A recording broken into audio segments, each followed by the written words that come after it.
16절에서 20절까지 말씀입니다.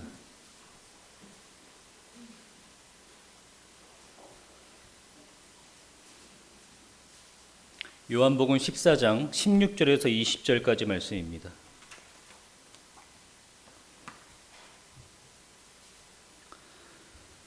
(16절에서 20절까지) 말씀을 함께 읽도록 하겠습니다.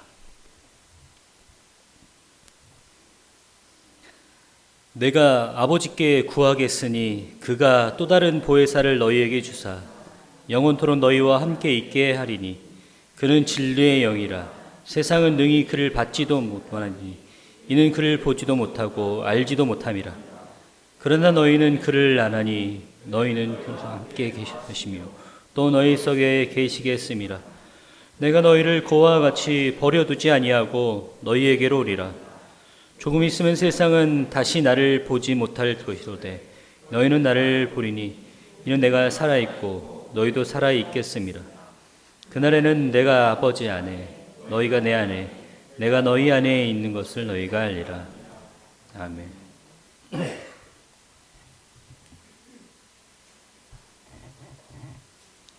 사순절 기간 동안에 여러분과 두 번째로 나누는 복음의 메시지입니다.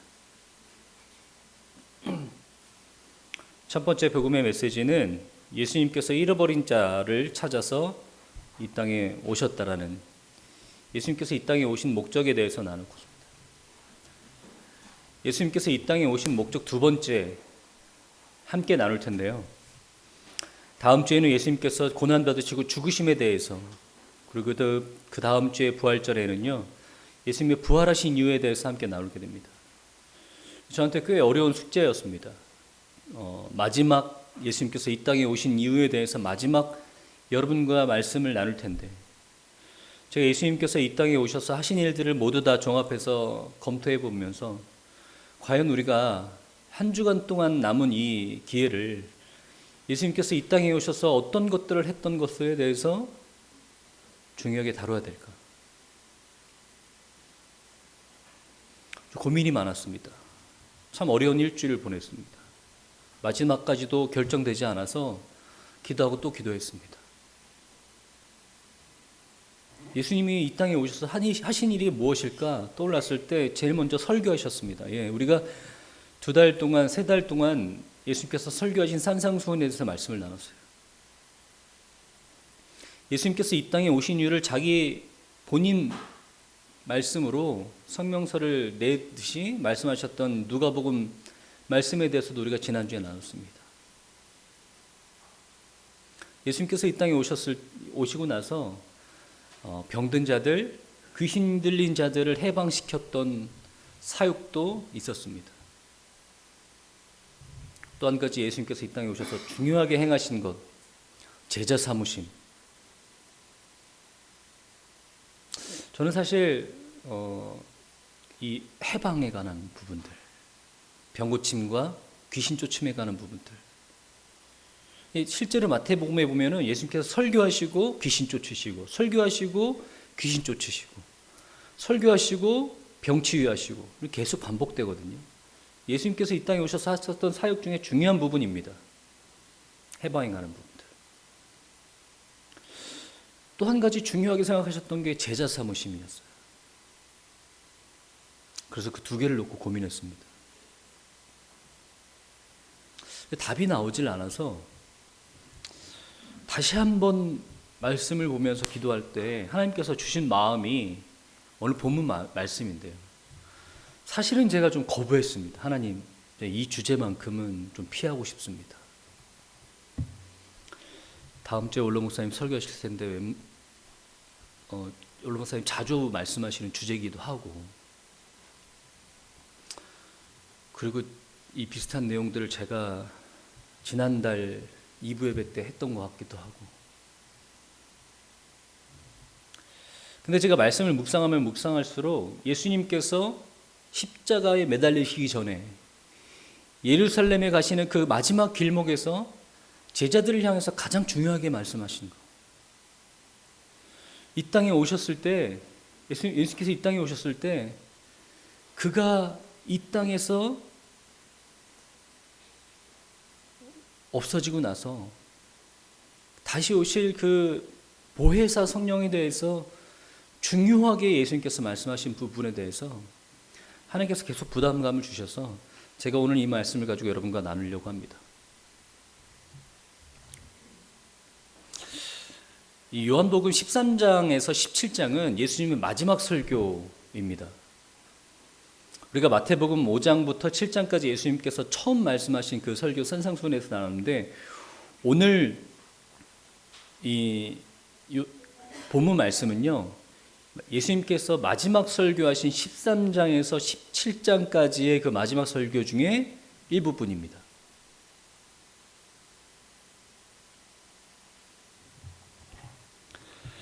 이 예수님의 마지막 설교는요, 이렇게 13장 1절에서 이렇게 시작합니다. 유월절 전에 예수께서 자기가 세상을 떠나 아버지께로 돌아가실 때가 이른 줄 아시고 세상에 있는 자기 사람들을 사랑하시되 끝까지 사랑하시니라. 예수님의 마지막 메시지는요, 이렇게 시작돼요. 자기가 아버지께로 돌아간 날이 이른 줄을 미리 아시고 남겨진 자들, 세상에 있는 자기 사람들을 사랑하시되 끝까지 사랑하시느니라.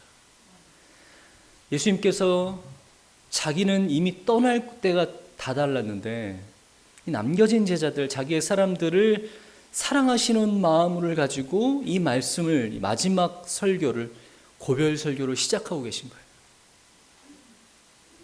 그러면 우리가 이 말씀에 주목해야 되는 거예요.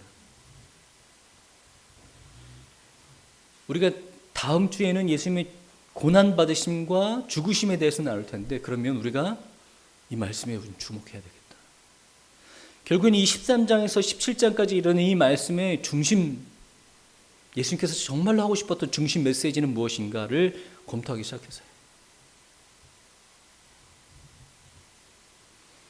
이 메시지를 보면요, 요한복음의 절반이 지나고 나서는 예수님께서 앞으로 떠나시게 되는데, 이 제자들이 예수님의 가르침을 깊은 의미를 깨닫지 못하는 장면들을 보게 됩니다. 그래서 예수님께서는 요한복음의 절반을 지나시면서 자기가 곧 죽을 거라는 것, 자기가 이 세상에 없게 될 거라는 것을 제자들에게 계속해서 가르치십니다. 근데 제자들은요, 그 의미를 깨닫지 못하고 오히려 어떻게 합니까? 누가 더 큰 자인가에 대해서 서로 분쟁하고 다퉈요.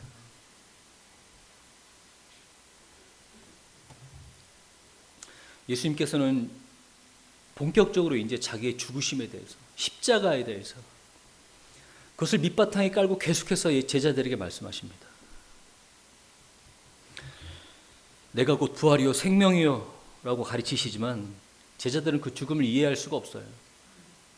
오히려 두려워하고 회피하려고 합니다. 예수님께서는 참 안타까우셨던 것 같습니다. 내가 조금 있으면 떠날 때가 됐는데. 그래서 이 13장에서 17장의 이 긴 가르침을 통해서요, 지금까지 가르쳤던 여러 교훈들보다 한 걸음 더 나아가서 더 깊이 있는 영적인 사실들을 이 부분에서 말씀하셨어요. 제자들의 발을 씻기기도 하셨고, 또 서로 사랑하라는 새로운 계명을 주셨고요. 또 포도나무와 가지를 통해서 영적인 생명에 대해서 말씀하셨어요. 그리스도 안에라는 개념을 아주 강조하시면서 말씀하시기도 하셨습니다.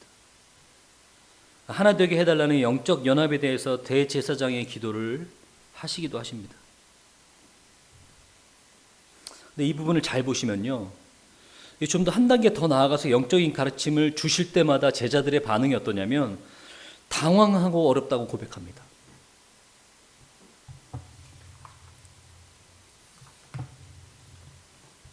이게 도대체 무슨 말씀인지는 알 수가 없습니다. 금방 간다고 하고 또 금방 본다고 하고 도무지 이해할 수가 없는 거예요, 제자들이. 근데 여기를 잘 보시면요, 제자들이 당황하고 어려워할 때마다 예수님께서 항상 한 가지 약속을 주고 계십니다. 그게 뭐냐면 보혜사 성령을 너희에게 주겠다라는 약속이에요. 그래서 이 부분을 보면 4번이나 이 약속을 반복합니다. 14장에 2번, 15장에 1번, 16장에 1번. 근데 여기서 우리가 정말로 주목해야 될 것은 예수님께서 성령을 보혜사라고 얘기하고 계신 거예요. 이 보혜사라는 단어가요, 원래는 없는 단어입니다. 제가 이 성령님에 대해서 몇 번 뜻의 말씀을 드렸는데 여러분 아마 잘 기억하고 계실 겁니다.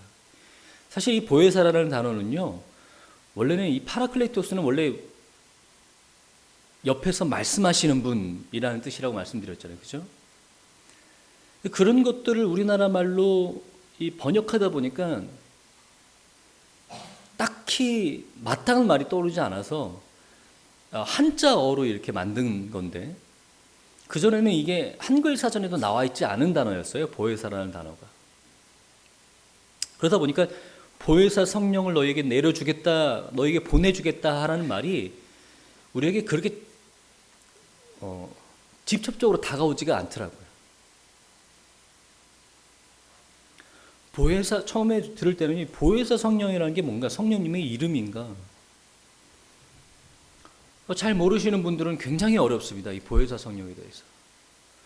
근데 보혜사 성령이라고 말씀하시는 예수님의 의도는 간단합니다. 옆에서 말씀하시는 분이라는 뜻이에요.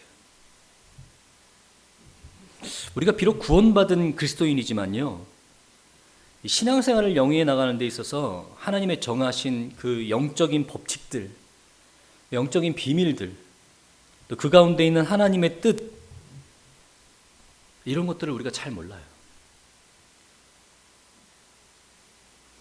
그래서 이 보혜사 성령의 역할을 우리가 현대적으로 잘 이해하려면 모델이 한 가지 있는데, 그게 뭐냐면 여러분, 변호사예요. 변호사.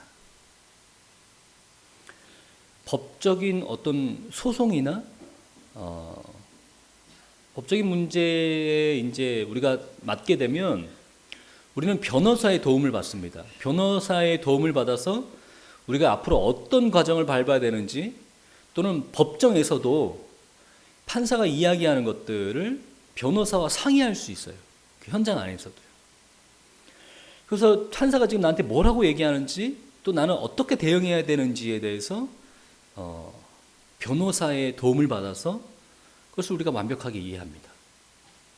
아무리 똑똑한 사람이라도요, 이 법원에서 얘기하는, 이 재판 과정에서 이야기하는 이 자료들이나 이런 것들을 이해하기가 쉽지 않다 그래요. 저는 한 번도 경험해보지 못해서 잘 모르겠는데, 변호사의 도움 없이는 사실은 이 모든 과정들을 밟아나가기는 어렵다고 합니다.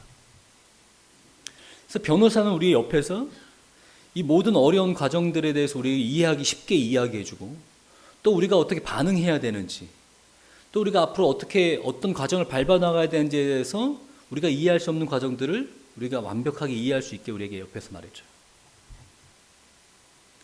보혜사 성령님이라는 것이 그런 역할이에요. 우리 다 구원 받았지만요, 사실 우리 하나님의 영적인 비밀들과 법칙들, 하나님의 뜻을 구분하기는 쉽지 않습니다. 우리가 이런 것들을 잘 모르기 때문에 변호사처럼 보혜사가 우리 옆에 계시면서 계속해서 일마다 조언과 도움을 주고 계신 분, 그게 바로 보혜사 성령입니다. 부패한 양심과 일그러진 하나님의 형상을 가진 우리들은요, 절대로 자기 힘만으로 성공적인 영적 생활을 살아갈 수 없습니다. 나는 훈련을 많이 받았고, 또 내 신앙의 연수가 몇십 년이고, 그렇기 때문에 하나님의 말씀을 알고 있다고 생각하기 때문에 내 힘으로 신앙생활을 제대로 해나갈 것처럼 착각하지만, 실제로 우리 속에 있는 죄의 본성과 부패한 심령은요, 그 훈련보다 훨씬 더 깊다라는 걸 아셔야 됩니다. 그렇기 때문에 보혜사 성령님의 도움 없이는 그 누구도 성공적인 신앙생활을 해나갈 수가 없습니다.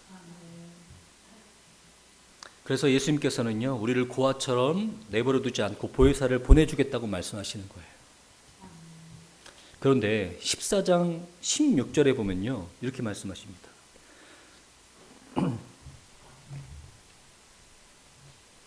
내가 아버지께 구하겠으니 그가 또 다른 보혜사를 너희에게 주사. 이렇게 보혜사 성령을 우리에게 내가 보내주겠다고 4번이나 반복하시는데 오늘 본문 말씀에 보면 또 다른 보혜사를 너희에게 주사 이렇게 얘기하세요. 보혜사는 보혜사인데 왜 또 다른 보혜사입니까? 제가 한번 말씀드린 적이 있는데 기억나십니까? 또 다른 보혜사를 보내주겠다는 건 뭐냐면 이미 보혜사가 너희 가운데 있다라는 얘기예요. 예수님을 얘기하는 거예요. 예수님께서 앞으로 십자가에 못 박혀 돌아가시고 육신이 이 땅에서 끝나게 되면 하늘로 올라가시고 예수님의 역할을 예수님께서 감당하셨던 그 역할을 또 다른 보혜사가 너희에게 보내주겠다라는 말씀이에요. 그래서 우리가 보혜사 성령님의 역할을 이해하려면 가장 먼저 예수님께서 이 땅에 하신 일들을 이해하는 게 중요합니다. 말씀하시고 가르치시고 제자 삼으시고 해방시켜 주시고 하나님께로 인도하는 모든 길들 가운데 예수님께서 하신 일들을 이해하는 것이 보혜사 성령님의 역할을 이해하는 데 가장 큰 도움이 됩니다.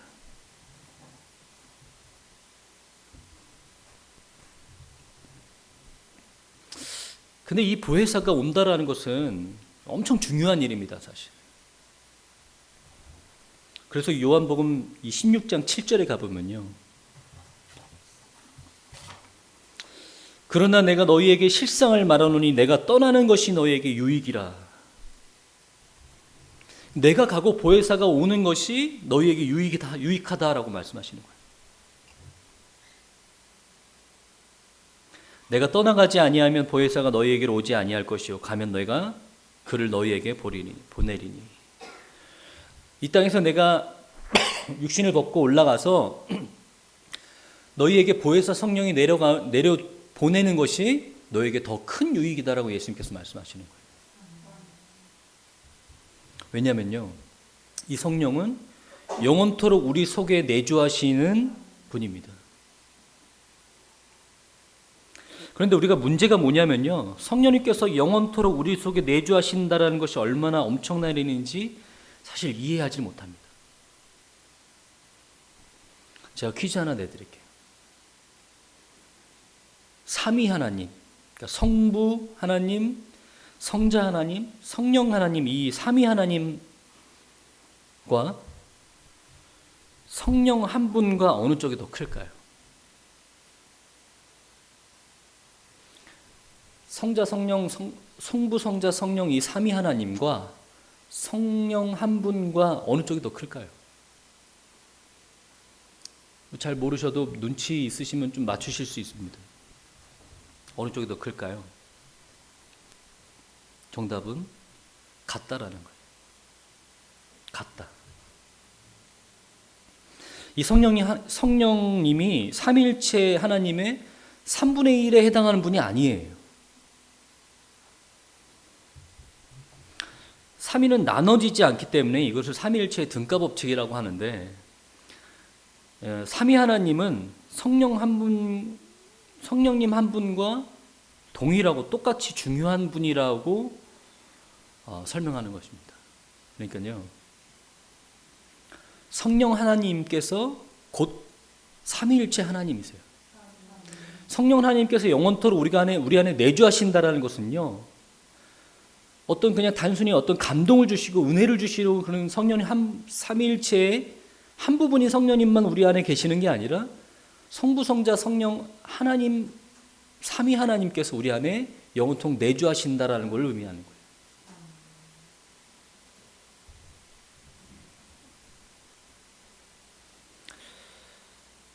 그렇다면 좀 더 구체적으로 이 삼위 하나님이 보혜사 성령을 우리 속에서 거하시면서 하시는 일이 무엇이냐? 16장 8절 한번 보시겠습니다.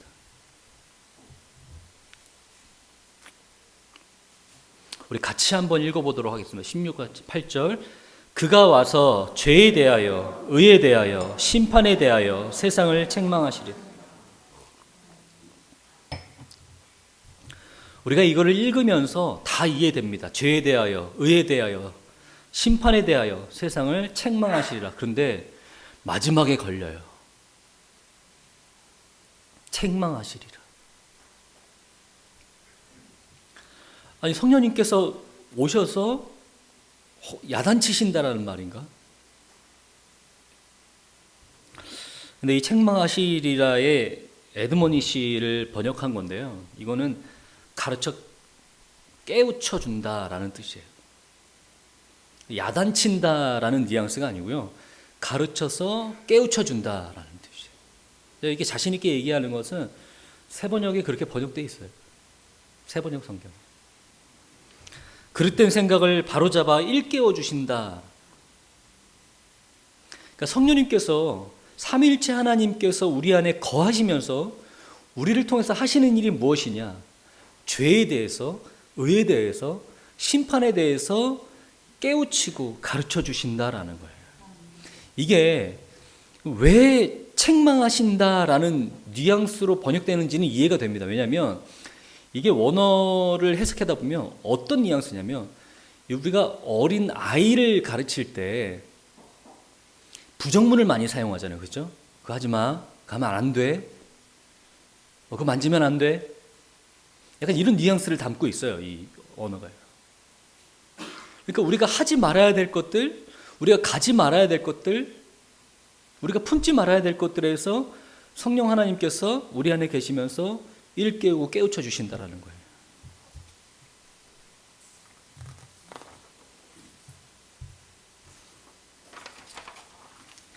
그 뒤에 보면 이 말씀을 풀어서 말씀하셨는데, 사실 풀어서 말씀하셨지만 이걸 읽으면 더 이해 안 됩니다. 9절부터 11절에 보시면, 죄에 대하여 함은 그들이 나를 믿지 아니하며, 의에 대하여 함은 내가 아버지께로 가니 너희가 나를 다시 보지 못하며, 심판에 대하여 함은 이 세상 임금이 심판을 받았습니다. 저만 그런지 모르겠는데 아마 여러분들 많은 분들 그러실 때, 이거 지금 9절부터 10절, 11절까지가 8절을 풀어 쓴 거거든요. 근데 더 이해가 안 됩니다.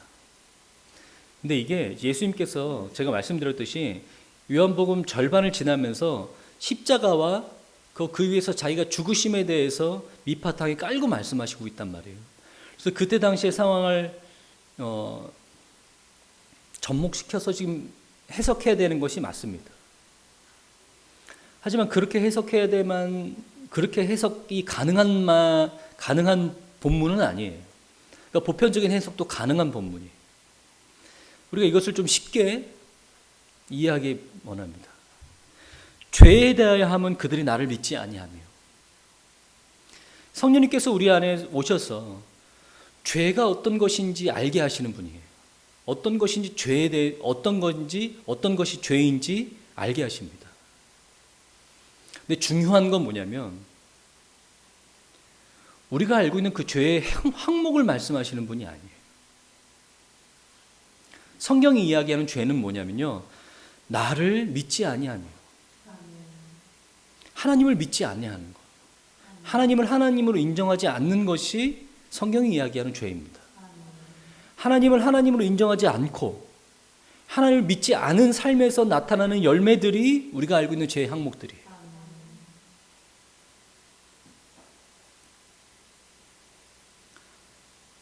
선생님께서 우리에게 죄에 대해서 알려주실 때, 우리가 하나님을 하나님으로 인정하지 못하고 않고 또 하나님을 믿지 않는 것이 죄이다, 그것이 하나님께서 말씀하시는 죄야라고 말씀하시는 분이에요.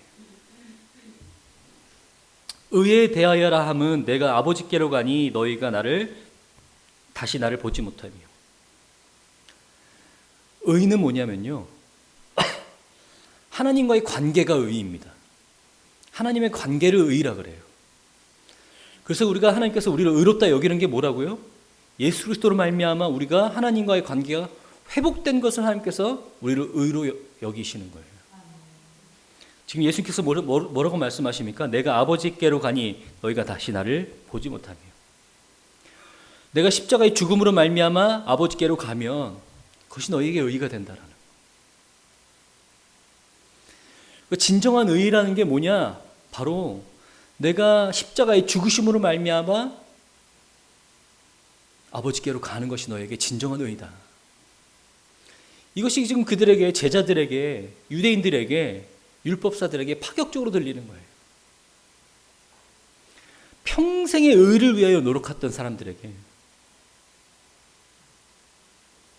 네, 성령님께서는 두 번째 우리에게 오셔서 진정한 의가 무엇인지, 진정한 하나님과의 관계 회복이 무엇인지 십자가를 통해서, 예수 그리스도를 통해서만 가능하다는 걸 우리에게 말씀하시는 분이에요. 심판에 대해서. 심판에 대해라면 이 세상이 임금의 심판을 받았습니다.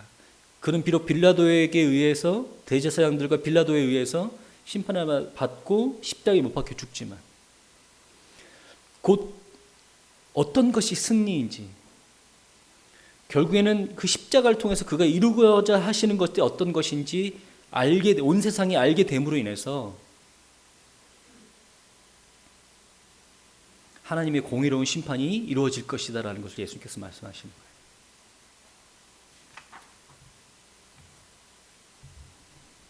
성령님께서는 우리 옆에 보혜사로 계시면서 우리가 죄를 범할 때마다, 우리가 하나님과 올바른 관계가 깨어질 때마다, 그리고 하나님을 두려워하고 경외하는 것을 잃을 때마다 경고하고 지적해 주시고 말씀해 주신다는 겁니다.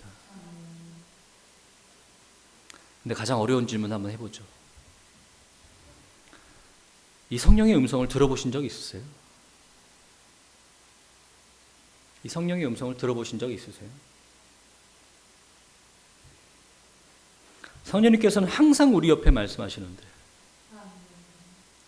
성령님께서는 계속해서 우리한테 말씀하시거든요. 근데 들어보신 적 있으세요?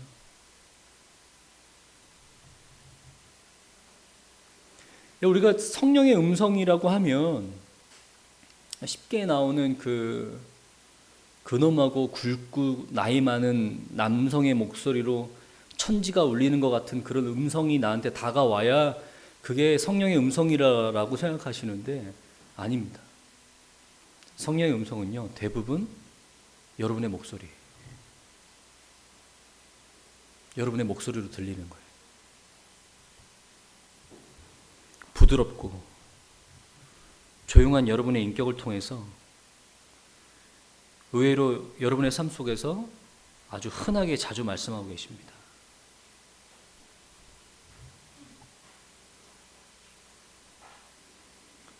내가 어떤 것들을, 내 삶의 어떤 것들을 택하고 행할 때마다 여러분 안에서 성령님께서 말씀하세요. 이상하게 그날부터 내가 그런 것들에 대해서 다른 마음이 들고 또 방향을 돌이키게 합니다. 제가 사실 몇 번 얘기하지만 제가 초등학교 때 꿈이 야구 선수였습니다. 야구를 굉장히 좋아해요. 그 꿈을 30 돼서 이뤘어요. 프로야구 선수는 아니었지만 야구를 10년간 했습니다. 제가 야구를 얼마나 좋아하냐면요, 전직 야구 선수한테 레슨을 받을 정도로. 그래서 저희 구단 홈페이지에 타격 부분, 안타 타율부터 홈런 개수까지 제가 1위 목록을 다 차지했습니다.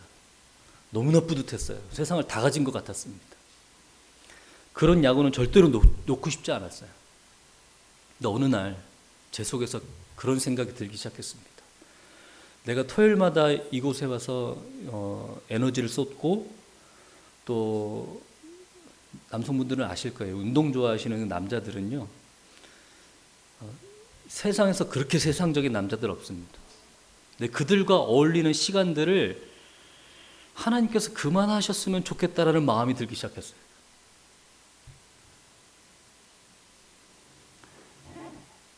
그래서 사실 굉장히 어려운 결정인데 그런 것들을 중단하기 시작했습니다. 성령님의 음성은요, 그렇게 들려오는 거예요. 여러분 속에서 때때로 여러분의 목소리로 조용하게, 은밀하게, 부드럽게 여러분의 인격을 통해서 말씀하시는 분이기 때문에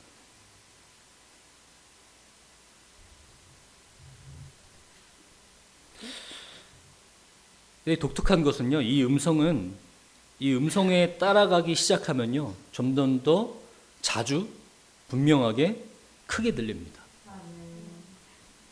하나님께서 주시는 부담감에, 하나님께서 주신 말씀에, 성령님께서 내 안에 주시는 그 마음을 따라가기 시작하면요, 점점 더 크게, 자주, 분명하게 들리기 시작합니다. 하지만 그렇다고 우리가 불순종했다고 해서 갑자기 하늘에서 망치가 떨어지고 그렇지는 않아요. 다만 그때부터 점점 더 작고 드물고 흐려지기 시작해요. 성령님의 음성입니다. 그게. 여러분, 성령님의 음성을 점점 더 자주 듣고 성령님께서 여러분 가운데 여러분 옆에서 말씀하시고 여러분을 인도하시는 것들을 깊게 깨닫고 느끼시길 원하신다면요, 여러분 안에서 들리는 그 작은 목소리에 집중하셔서 그 희미하고 은밀하게 들리는 그 마음에, 하나님의 마음을 캐치하셔서 그것을 순종하시고 그것을 따라가시길 바랍니다. 그러면 여러분 점점 더 하나님께서 자주, 크게, 분명하게 말씀하실 거예요. 어느샌가 더 이상 그 성령님의 음성과 그 부담감이 나한테 느껴지지 않는다는 건 뭐라고요? 내가 이제까지 여기까지 오면서 그런 것들을 다 무시했기 때문이에요.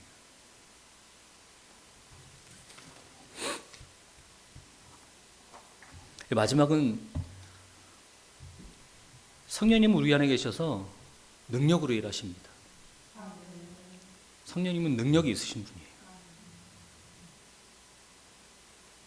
근데 신약에서는 이 성령님의 능력을 성령의 은사로 말합니다. 성령님의 능력이 신약에 와서는 성령의 은사로 이미 확정지어져요. 성령님의 은사는요, 성령님의 주권하심으로 인해서 모든 구원받은 사람들에게 성령님의 주권하심으로 주어지는 것입니다. 다시 한번 분명히 말씀드릴게요. 성령님의 은사는 모든 구원받은 사람들에게 성령님의 주권적으로 택하심으로 이루어지는 것들이에요. 성령님의 은사는 성경에서 이야기하는 것만 20가지가 넘을 정도로 다양합니다. 성령의 주권적으로 택하는 성령님의 은사는요, 어떤 것이 크고 어떤 것이 작은 것은 없습니다.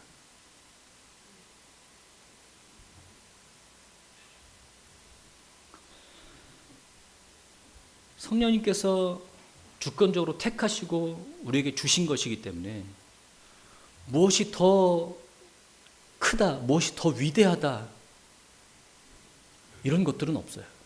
물론 더 우리 눈에 보기에 더 눈에 띄는 것들은 있어요. 더 강하게 보이는 것들은 있어요. 하지만 그렇다고 해서 다른 것들은 더 중요하지 않고 그건 중요하고 이런 것들이 아닙니다.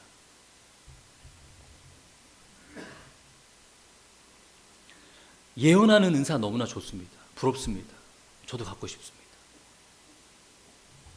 하지만 섬기는 은사도 하나님께서 주신 성령의 은사예요.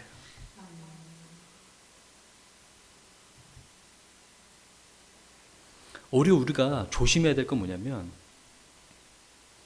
성령의 은사가 단 몇 가지로 국한돼서 우리 속에서 나타나는 게 우리가 더 우려해야 될 모습들이에요.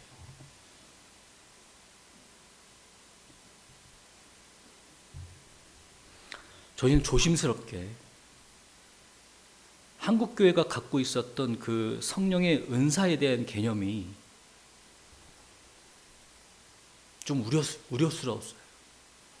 그냥 볼 때마다 좀 마음이 안타깝습니다.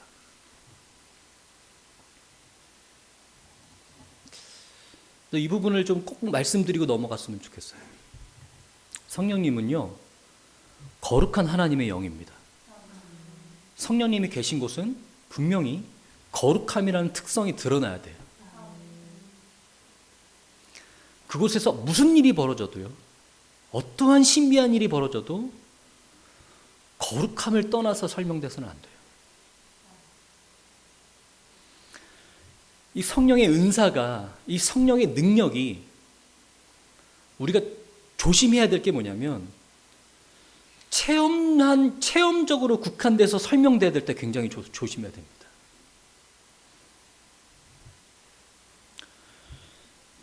성령의 은사와 능력이 하나님의 계시를 벗어나는 것은 굉장히 조심하셔야 돼요. 우리가 그것을 체험에 중시해서 체험을 따라가다 보면 우리가 어느샌가 하나님의 계시에 벗어났음에도 불구하고 지금 내 앞에서 벌어지고 있는 이 일들이, 지금 하나님의 그 놀라운 신비한 능력들이 지금 내 눈앞에서 벌어지고 있는데 지금 계시 따위가 뭐가 중요해? 이런 식으로 돼버려요. 근데 중요한 건 여러분, 하나님의 계시를 벗어난 것은요, 절대로 조심하셔야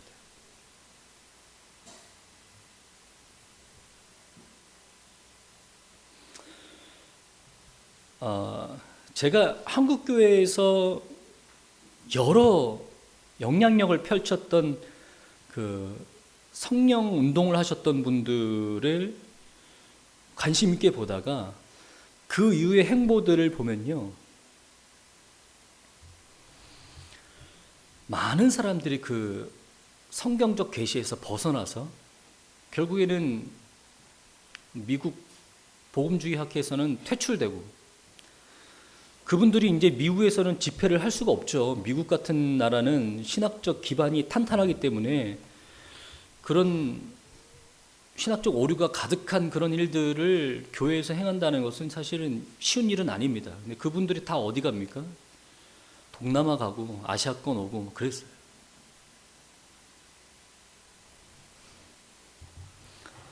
사실은 우리가 너무나 잘 알고 있는 그 베니 목사님도요, 미국에서는 퇴출되셨습니다.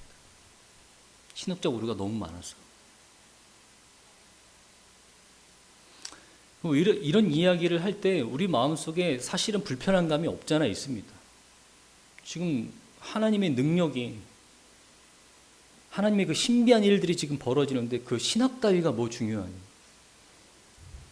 여러분, 신학은요, 우리가 하나님의 뜻에서 벗어나지 않기 위해서, 하나님의 계시를 정확하게 깨닫게 하기 위해서 성경을 집합한 우리의 도구예요. 그러니까 신학적 교류에서 벗어났다는 건요, 성경적 관점에서 벗어났다는 얘기예요.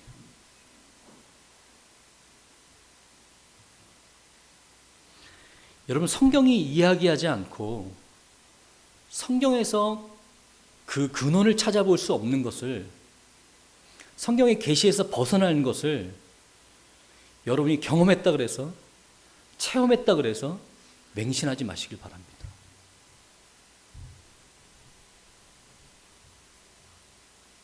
거룩한 성령님 없는 곳에서도 신비한 일들은 얼마든지 벌어집니다.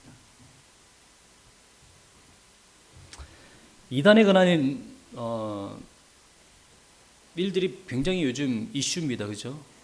나는 신이다라는 넷플릭스의 그 다큐멘터리를 통해서도 많은 사람들이 관심을 갖는데, 그 사람들은 그 이단 안에 속해 있으면서 많은 신기한 일들을 경험합니다. 그 중에는 사실은 뭐 자작극도 있습니다. 네, 그거는 뭐 부인할 수 없죠. 사람을 동원해서 군중들을 흥분시키기 위해서 자작극을 벌이기도 합니다.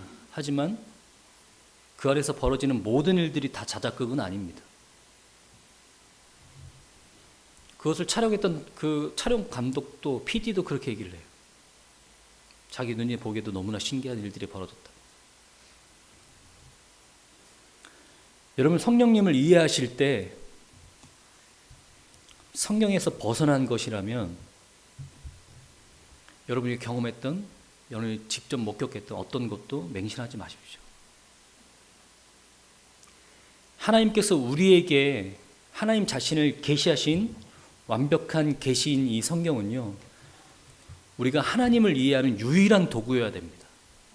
우리가 하나님을 배우고 하나님에 관련된 것들을 이해할 때, 배울 때 유일한 도구여야지, 얼마든지 왜곡될 수 있고 얼마든지 변질될 수 있는 우리의 체험이 절대적인 권리를 가져서는 안 돼요.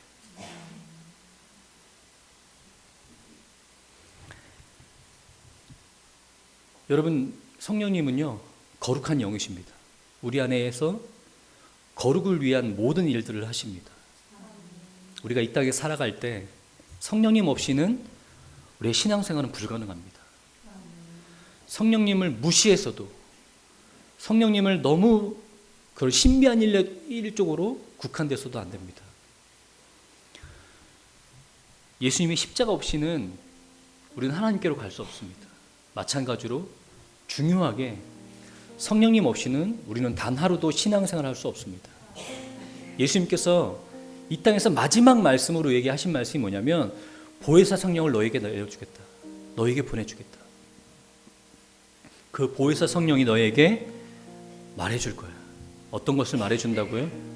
죄에 대해서, 의에 대해서, 심판에 대해서. 여러분 마음속에 성령님께서 말씀하시는 것들에 대해서 귀 기울이시고 반응하시길 바랍니다. 점점 더 많이 말씀하시고 점점 더 분명하게 말씀하시는 성령님의 음성이 여러분 신앙생활하는 가운데 분명하게 함께 하시길 바랍니다. 제가 이 말씀을 준비하면서 참 하나님께 감사했던 것은, 여전히 하나님께서 내 안에서 말씀하시는 것들이 내 심령 가운데 들리는 게 참 큰 축복이구나. 하나님 너무나 감사합니다. 하나님 너무나 감사합니다. 때때로 넘어지고 실수하고 반복하는데 여전히 신실하신 하나님께서 영원토록 내 안에서 내주하시겠다라는 그 약속을 잊지 않으시고 나한테 말씀하고 계신 거예요.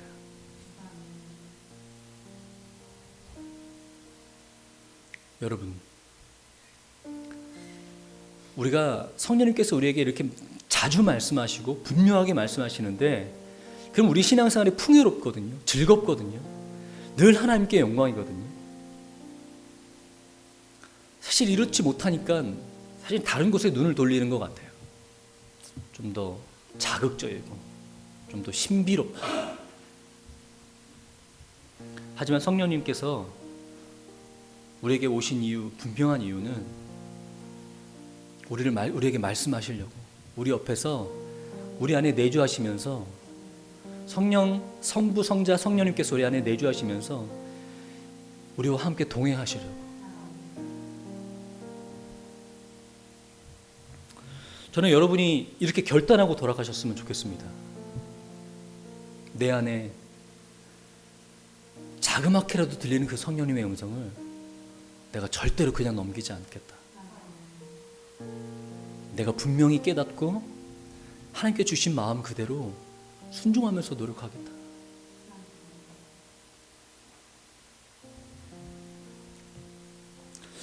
저희는 늘 이렇게 기도합니다. 하나님, 저희 자녀가 A라는 대학에 가면 더 좋을까요? B라는 대학에 가면 좋을까요? 하나님, 제가 이 직장에 지금 그만둬야 될까요? 한 몇 년 더 있다가 그만둬야 될까요? 요즘엔 제가 비트코인을, 주식을 지금 팔아야 될까요? 나중에 팔아야 될까요?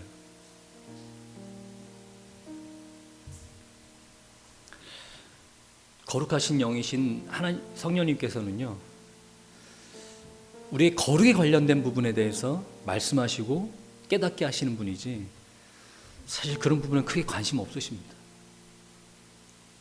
여러분 삶의 거룩에 관련된 부분이 아니라면 여러분이 알아서 결정하시고 책임도 여러분이 지시는 거예요.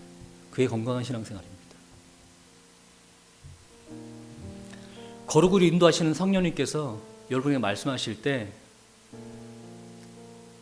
우리의 그런 세상에 잡다한 우리의 관심들, 고민들, 그런 거 다 내려놓고 성령님께서 우리에게 어떤 길로 가기를 원하시는지, 어떤 거를 보길 원하시는지, 때때로 내가 너무나 많은 것들, 세상에 많은 것들에 관심을 두고 살았구나라는 걸 깨닫게 하시기도 합니다.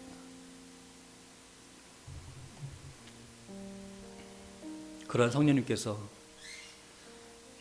여러분과 함께 하시기를 예수님의 이름으로 축원드리겠습니다. 기도하겠습니다.